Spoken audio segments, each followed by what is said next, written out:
The day Mary told me she couldn't be with someone who chose books over her. I was in my 4th year of medical school, surviving on 3 hours of sleep and instant noodles. She stood in my tiny dorm room, arms crossed, her voice cold as ice. "Can't you just be normal for once, David? Everyone else has time for their girlfriends. But you're always buried in those stupid medical books." I remember looking up from my anatomy textbook, exhausted, my eyes bloodshot from studying for the upcoming surgery exam. I had been awake for 36 hours straight. "Mary, I just need to get through this exam. It's important for my future. For our future." She laughed. A bitter, mocking laugh that still echoes in my mind, even now, years later. Our future? What future? You think I'm going to wait around for someone who has no time for me? George takes Sarah out every weekend. They go to movies, restaurants, vacations. And what do? Sit in this pathetic room while you memorize body parts. I tried to reach for her hand, but she pulled away. "Mary, please. Just one more year. After I graduate, things will be different. I promise." She shook her head, her eyes filled with contempt rather than sadness. "I'm done, David. I'm done being second place to your obsession. Maybe one day you'll realize that life is about more than studying. But by then, it'll be too late." She walked out that day, and I didn't follow her. I couldn't. I had an exam in 6 hours that would determine whether I could continue in the surgical program. I made my choice. She made hers. 5 years later, I'm standing in the main lobby of St. Catherine Medical Center, one of the most prestigious hospitals in the country. I'm wearing a white coat with my name embroidered on it. Dr. David Chen, Chief Surgical Resident. And sitting behind the reception desk, wearing a standard blue uniform and a plastic name tag, is Mary. I met Mary in my 2nd year of college, before I had even decided to pursue medicine. Back then, I was just another undergraduate student trying to figure out what to do with my life. She was beautiful, confident, and popular. Everyone knew Mary Thompson. She had this way of lighting up a room just by walking into it. I was the quiet one, the guy who sat in the back of the lecture hall, taking notes, asking questions that made professors smile and other students roll their eyes. I didn't go to parties. I didn't drink. I spent my weekends in the library, and I was perfectly happy that way. We met in a general psychology class. She sat next to me one day because all the other seats were taken. I helped her understand a concept she had missed, and somehow, that turned into coffee, which turned into dinner, which turned into a relationship. For 2 years, everything was perfect. She accepted that I was serious about my studies. She said she admired my dedication. When I got accepted into medical school, she threw me a surprise party. She told everyone her boyfriend was going to be a doctor. And her eyes sparkled with pride. But medical school changed everything. The workload was crushing. While my undergraduate friends were graduating and starting jobs with regular 9 to 5 hours, I was drowning in lectures, labs, and clinical rotations. I studied diseases I couldn't pronounce. I memorized drug interactions and surgical procedures. I spent nights in the anatomy lab, learning every muscle, nerve, and blood vessel in the human body. Mary didn't understand. How could she? She had graduated with a degree in communications and got a job at a marketing firm. She worked normal hours. She had weekends off. She expected me to be the same. Our dates became arguments. Every time I canceled plans because of studying, she took it personally. Every time I fell asleep during a movie because I had been at the hospital for 20 hours, she accused me of not caring. I tried to explain. Medical school isn't like a regular job, Mary. People's lives will depend on me. I need to know this material inside and out. She would respond the same way every time. You care more about strangers than you care about me. It wasn't true. I loved her. But I also loved medicine. I had found my calling, my purpose. Surgery fascinated me. The idea that I could open someone's body, fix what was broken, and save their life, it consumed me in the best possible way. George was Mary's friend Sarah's boyfriend. George worked in sales at his father's company. He made decent money, had plenty of free time, and treated dating like a full-time hobby. He took Sarah on weekend trips, bought her expensive gifts, and was always available. Mary started comparing us. Why can't you be more like George? He knows how to balance work and life. He makes time for Sarah. I wanted to say that George's job didn't require him to hold someone's life in his hands. That if I messed up at work, people died. That the reason I studied so hard was because I refused to be the kind of doctor who made careless mistakes. But I was too tired to argue. So, I just kept studying. The breaking point came during my 4th year. During my surgical rotation. I was working under Dr. Patricia Miller. One of the best cardiothoracic surgeons in the country. She was tough, demanding, and she saw potential in me. She pushed me harder than anyone else, and I thrived under that pressure.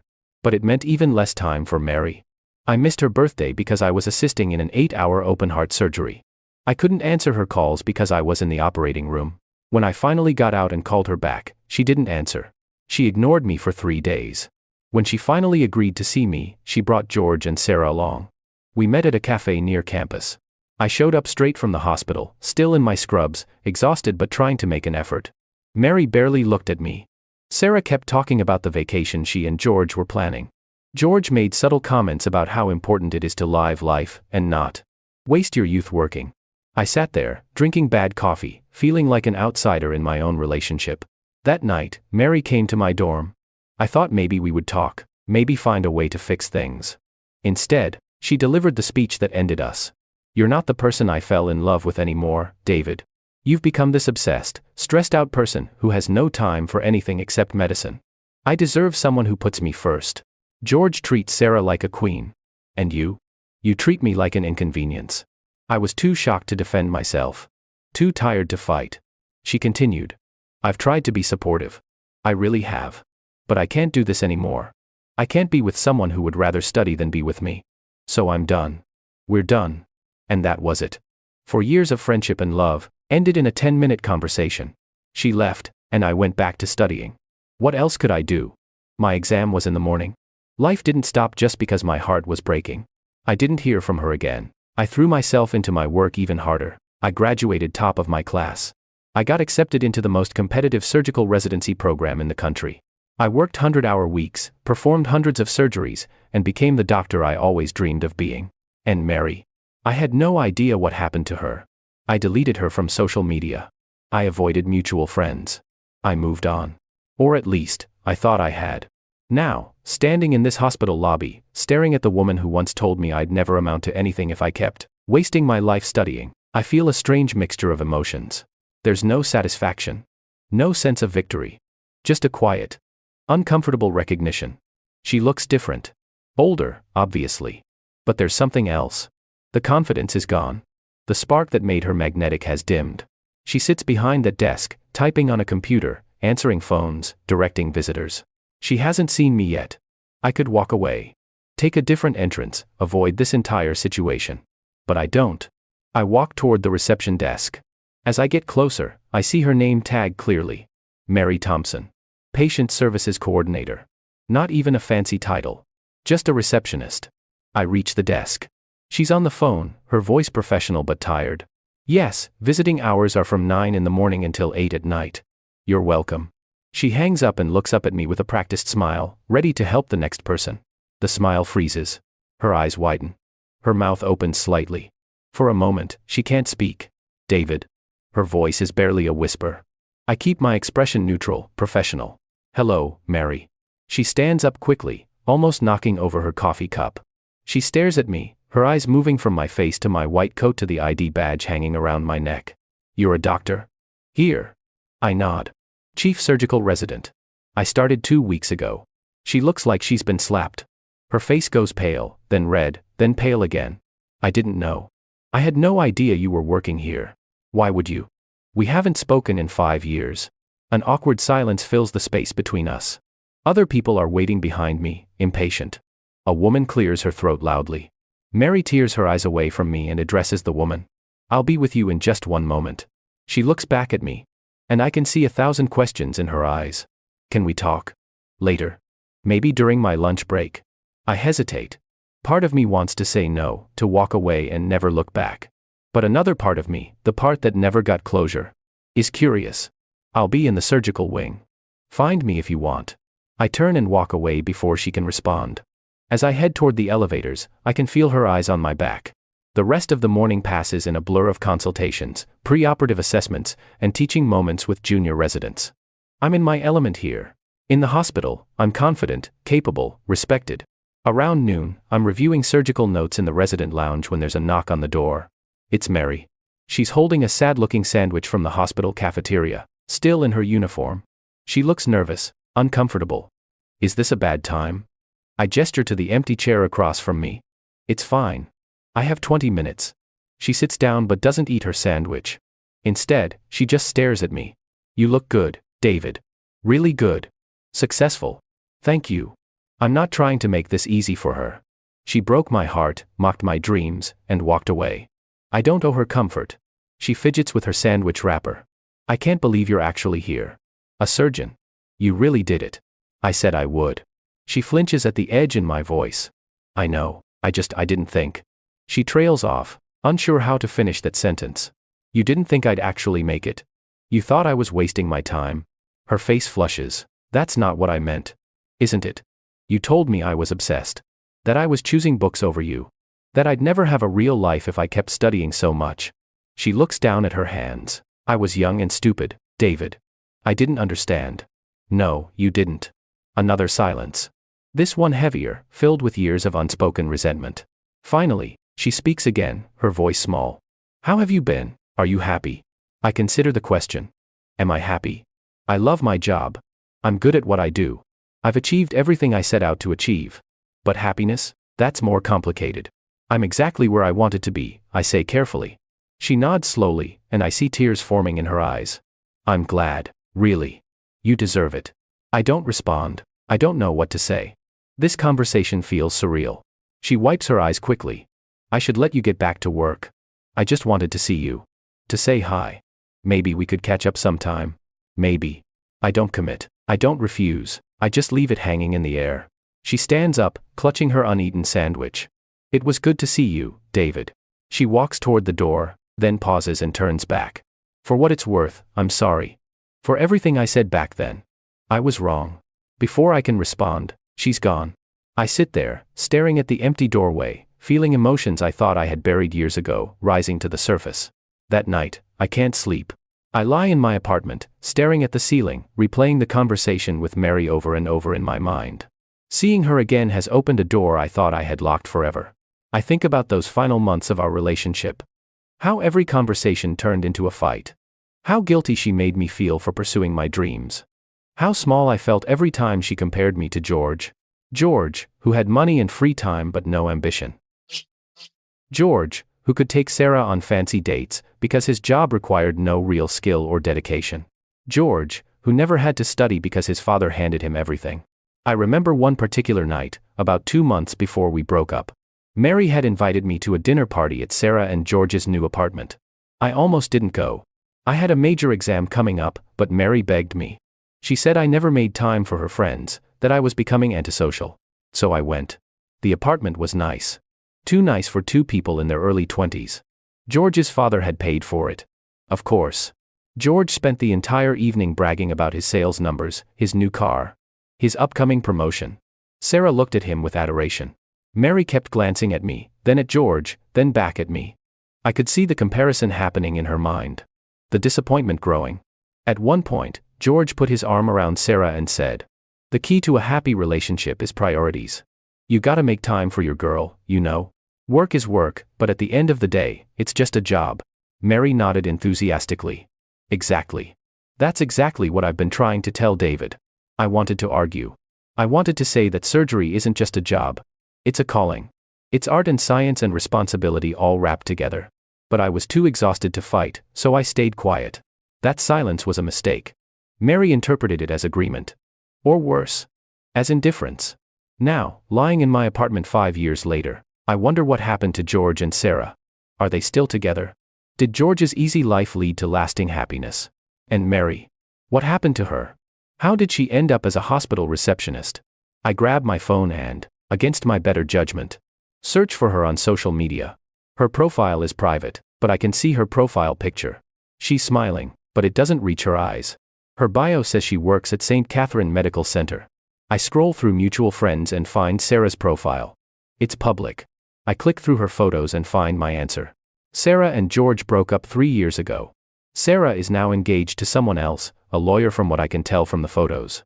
She looks happy. And George, I find his profile too. He's exactly where I expected him to be. Still working at his father's company. Still posting about golf and expensive dinners. Still the same guy who thought working hard was for suckers.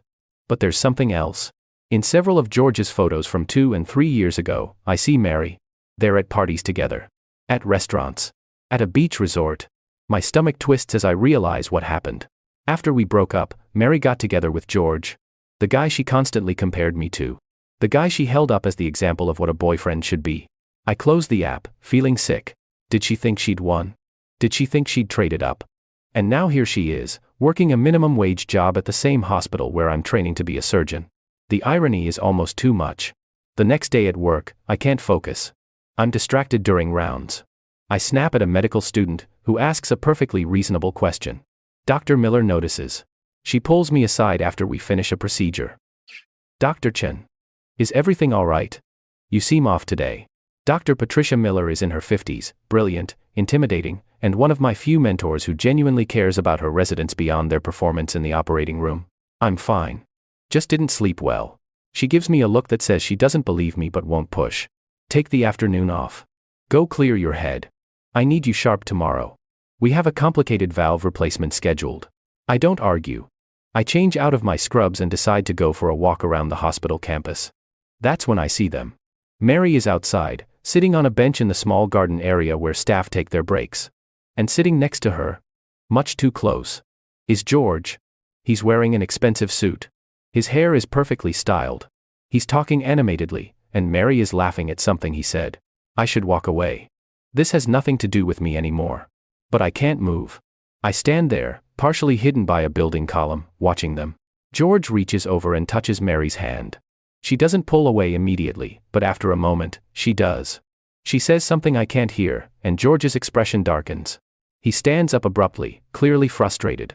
He says something else, his body language aggressive. Mary shakes her head, looking upset. George storms off, walking right past me without even noticing I'm there. Mary stays on the bench, her head in her hands. Before I can think better of it, I walk over. She looks up, startled, her eyes red. David. How long have you been standing there? Long enough to see George leave. I pause. What was that about? She wipes her eyes quickly. Nothing. Just old drama. I sit down on the bench, keeping a respectful distance. You two were together. After we broke up. It's not a question. I already know. She nods slowly. For about 1.5 years. It was a mistake. I wait for her to continue. After you and I broke up, I was angry, hurt. George was there, and he said all the things I wanted to hear. That I deserved better. That you were a fool for choosing your career over me. One thing led to another, and we started dating. She laughs bitterly. Turns out, George wasn't the perfect boyfriend I thought he was. He was attentive at first, but once he had me, he lost interest. He cheated on me multiple times. Used me to make other girls jealous. And when I finally left him, he couldn't accept it. Why is he here now? He's been trying to get me back for over 1 year. Shows up at my work, sends me messages, tells me we're meant to be together. She looks at me with exhausted eyes. He saw you the other day. Saw us talking. Now he's convinced you're the reason I won't take him back. Are you? Am I what? Refusing him because of me? She meets my eyes, and for the first time, I see genuine vulnerability. Mary doesn't answer my question right away. She looks out at the garden. At the small fountain in the center. At anywhere but me. Finally, she speaks. I never stopped thinking about you, David. Even when I was with George, I compared him to you. And he came up short every single time. I don't know what to say to that. Part of me feels vindicated. The other part just feels sad. She continues. George was fun at first. He took me to nice places, bought me things, was always available. But he was shallow. Every conversation was about him, his success, his life. He never asked about my dreams or my thoughts. He never challenged me to be better. She finally looks at me. You did. You made me think. You made me want to be smarter, more curious about the world. I took that for granted. I lean back against the bench. You made your choice, Mary. You wanted someone who put you first, and George did that. Or at least, he pretended to. She shakes her head. No, he didn't. He put himself first, always. The attention he gave me was only because it made him look good. The moment I needed actual support, he disappeared. I'm still not sure why she's telling me all this. What does she want from me? Forgiveness? A second chance? Before I can ask, my pager goes off. It's the emergency code for the surgical floor. I have to go. I stand up quickly. Mary stands too, looking disappointed. Can we finish this conversation later? I don't commit. I just say, maybe. And run back into the hospital. The emergency is a trauma case. A car accident victim with internal bleeding. I assist Dr. Miller in a 4-hour surgery that requires every bit of my focus and skill. When we finally close, the patient is stable. Dr. Miller looks at me with approval. Good work, Dr. Chen. You were sharp today. The adrenaline fades, replaced by exhaustion. I check my phone. It's nearly 8 at night. There's a text from a number I don't recognize. This is Mary. I got your number from the staff directory. I hope that's okay. I just wanted to say thank you for sitting with me today. It meant more than you know. I stare at the message for a long time before responding. It's fine. Glad I could help. She responds immediately. Can I buy you dinner sometime? Just as friends. I'd like to properly catch up. I hesitate. Is this a good idea? Probably not, but I'm curious. I want to understand how we both ended up here. Sure. When? This Saturday. I know a quiet place near the hospital. I agree, and we set a time. The next few days are busy. I perform 2 major surgeries, teach a class to medical students, and attend countless meetings. I barely have time to think about Mary or our upcoming dinner. But Saturday arrives, and I find myself standing outside a small Italian restaurant, waiting. Mary shows up right on time. She's not wearing her work uniform. Instead, she's in a simple dress that reminds me of the girl I fell in love with years ago. Hi, she says with a shy smile. Hi. We go inside and are seated at a corner table. The restaurant is cozy, dimly lit, not fancy but comfortable. We order food and fall into surprisingly easy conversation. She asks about my residency, about my surgeries, about my life. And for the first time in 5 years, I find myself opening up to her. I tell her about the first surgery I performed as the lead resident. How terrified I was. How my hands shook until I made the first incision, and then muscle memory and training took over. She listens, genuinely interested, asking smart questions. That sounds incredible, David. You saved someone's life. It's what I trained for. Still, not many people can say that. I find myself smiling. What about you? What have you been doing these past 5 years? Her expression dims. Not much, honestly. After college, I worked at that marketing firm for a while. But I hated it. The corporate politics, the fake enthusiasm, all of it. I quit after 2 years. Then what? She sighs. Then I made the mistake of dating George. I thought he'd support me while I figured out what I really wanted to do, but he didn't. He wanted me to be arm candy. Show up to his work events, look pretty, don't ask questions. When I tried to go back to school to get a graduate degree, he told me it was a waste of time. That I should focus on planning our future wedding instead. Wedding? You two were engaged? She nods, looking ashamed. For about 6 months. But I couldn't go through with it. I realized I'd be making the same mistake twice. Choosing a man who didn't value my potential. So you called it off? I called it off. She pauses. That's when everything fell apart. George's father owned the building where I was living. They evicted me. George made sure I couldn't get a job in marketing anywhere in the city. He has connections everywhere. That's why you're working at the hospital. She nods. It was the only place that would hire me. And honestly, I like it. It's not glamorous, but I'm helping people. Directing them to the right departments, comforting scared families. It matters. I see something in her eyes that wasn't there before. Humility. Growth. I'm not the same person I was 5 years ago, she says softly. I was spoiled and selfish. I wanted the easy path. But life taught me that the easy path leads nowhere worth going. Before I can respond, the door to the restaurant opens, and George walks in. He scans the room and his eyes land on our table. His expression darkens immediately. Oh no, Mary whispers. George walks over to our table, his face red with anger. I knew it. I knew you were seeing him. George. This isn't what you think. He ignores her and glares at me. You think you're better than me? You think because you're a doctor now, you can just swoop in and take her back? I stand up calmly. I'm not taking anyone back. We're just having dinner. Dinner? He laughs bitterly. You ruined her. You know that. She was never the same after you. Always comparing me to you. Always wishing I was more like you. Mary stands up too. George, you need to leave. No. He points at me. You need to stay away from her. She's mine. I've had enough. My voice is cold and steady. She's not yours. She's not anyone's. She's her own person. And you need to leave. Now. George takes a step closer. His fists clenched. The restaurant manager notices the commotion and hurries over. Sir, I'm going to have to ask you to leave. George looks around, realizes everyone is staring, and storms out, but not before saying, this isn't over. Mary sinks back into her chair, mortified. I'm so sorry, David. I didn't know he was following me. The dinner is ruined. We leave the restaurant shortly after George is seen, and I walk Mary to her car. She's shaking, whether from anger or fear, I can't tell. I should have warned you. He's been obsessed with me ever since I broke up with him. He can't accept that I moved on. Has he ever hurt you? She hesitates. Not physically. But he's threatened to. He's destroyed my reputation, ruined job opportunities, turned mutual friends against me. He's made my life hell. I feel a surge of protectiveness that surprises me. Have you filed a restraining order? I tried. His family has connections. The police said there wasn't enough evidence. That I was exaggerating. I clench my jaw. This is unacceptable. She looks up at me with tired eyes. It's my life now. I've learned to deal with it. You shouldn't have to. We reach her car, an old sedan that's seen better days. She unlocks it but doesn't get in. David, I need to tell you something, and I need you to hear me out completely before you say anything. I nod. She takes a deep breath. When I broke up with you, I thought I was making the right choice. I thought you were wasting your life, that you'd never be successful, that I deserved someone who had already made it.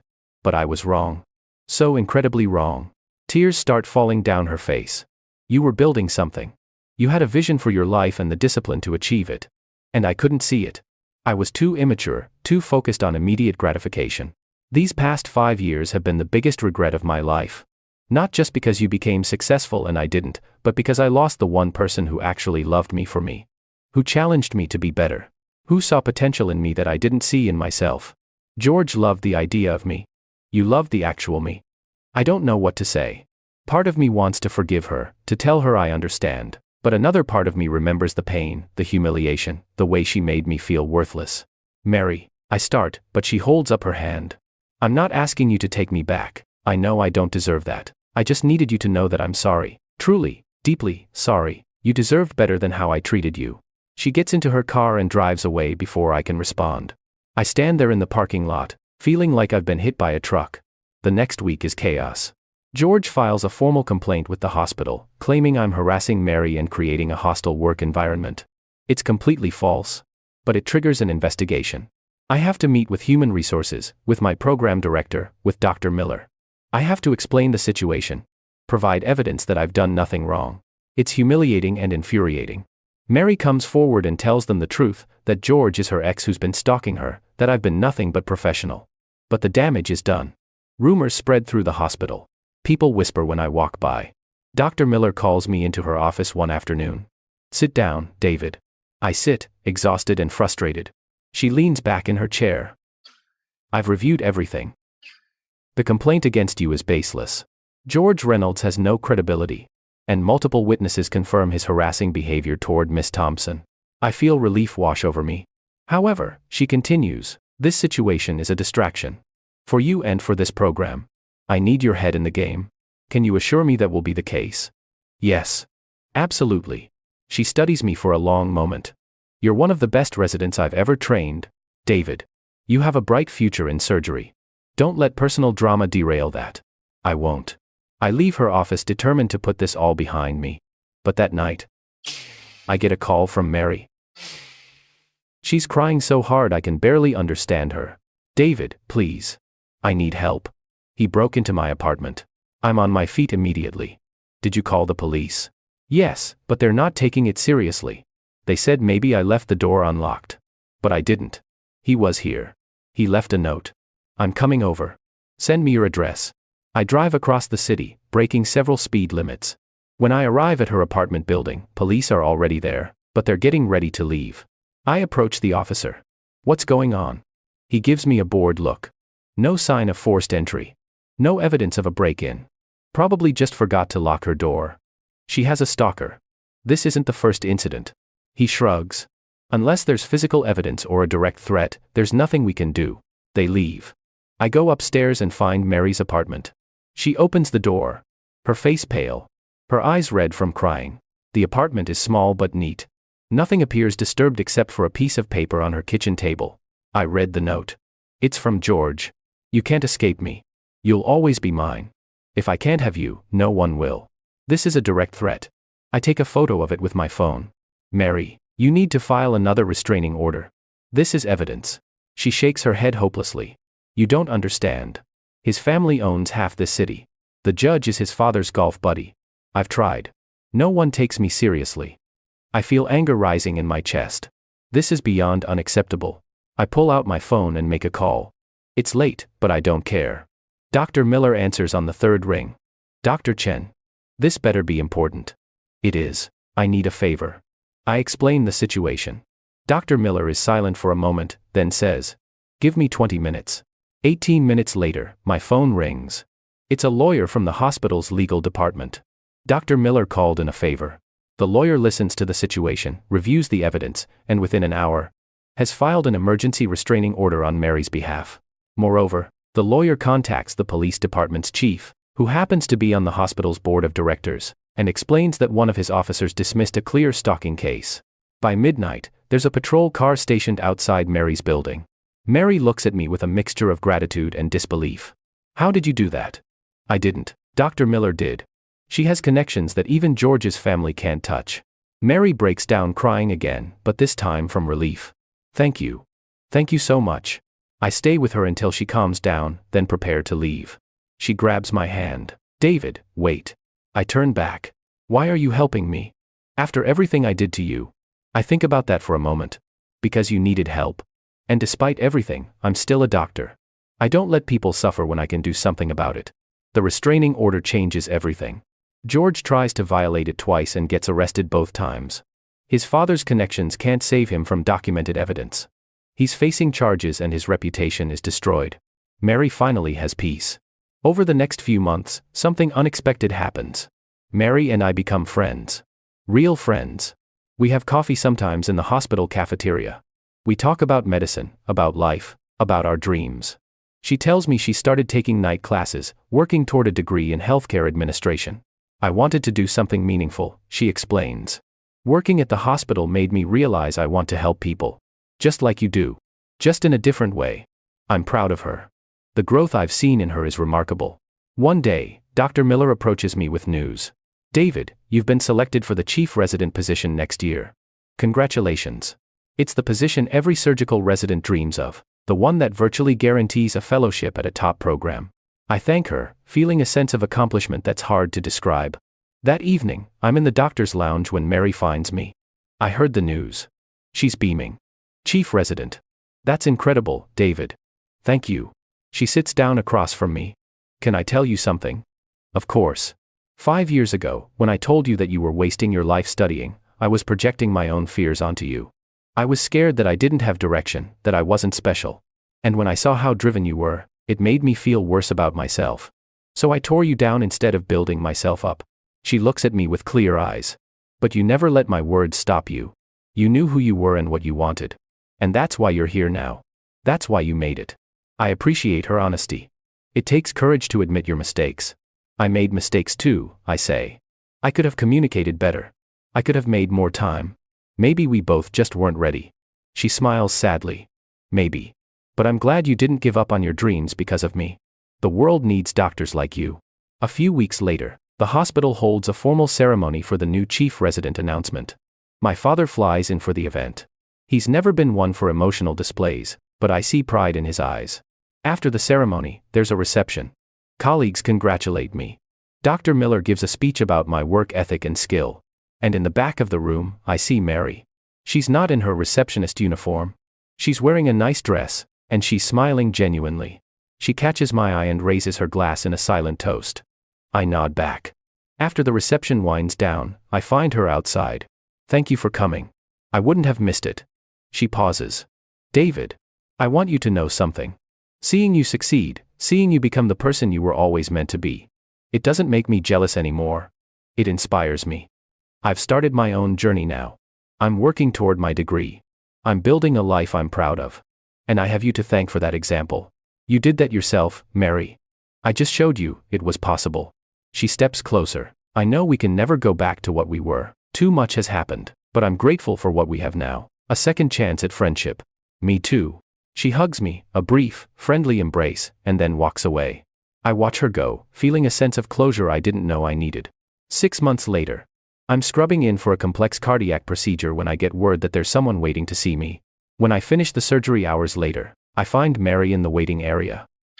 But she's not alone. She's with an older couple who look nervous. David, she says, standing up. I'm sorry to ambush you like this. But these are my parents.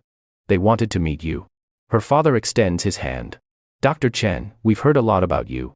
Thank you for everything you did for our daughter. I shake his hand, confused. Mary explains. After everything that happened with George, I finally told them the truth. About how he manipulated me, how I made terrible choices. And I told them about you. About how you helped me even when you had no reason to. Her mother speaks up, tears in her eyes. We raised her better than how she treated you. We're so sorry for that. I don't know what to say. I appreciate that. Mary smiles. They wanted to thank you in person. And also, to see the man I should have held on to. Her father nods. Any man who becomes a surgeon and still makes time to help others. That's the kind of man we wanted for our daughter. We just wish she had realized it sooner. It's an awkward but touching moment. After they leave, I return to my work, but I'm smiling. A year later, I complete my residency with top honors. I accept a fellowship in cardiothoracic surgery at one of the best hospitals in the country. On my last day at St. Catherine, I'm packing up my office when there's a knock. It's Mary. She's wearing business casual clothes and carrying a folder. I heard you're leaving. News travels fast. She hands me the folder. I wanted to give you this. I open it. It's her acceptance letter to a graduate program in healthcare administration at a prestigious university. I got in. I start in the fall. Mary. That's amazing. Congratulations. Thank you. And thank you for showing me that it's never too late to start over. That hard work and dedication actually matter. We shake hands, professional but warm. Good luck, Dr. Chen. Good luck, Mary. I leave St. Catherine Medical Center that day with no regrets. 5 years ago, a woman told me I was wasting my life studying. She broke my heart and walked away. Today, I'm a surgeon. I save lives. I teach the next generation of doctors. I've achieved everything I set out to achieve. And her? She's finally finding her own path. Her own purpose. We both got exactly what we needed. Just not with each other. And that's okay.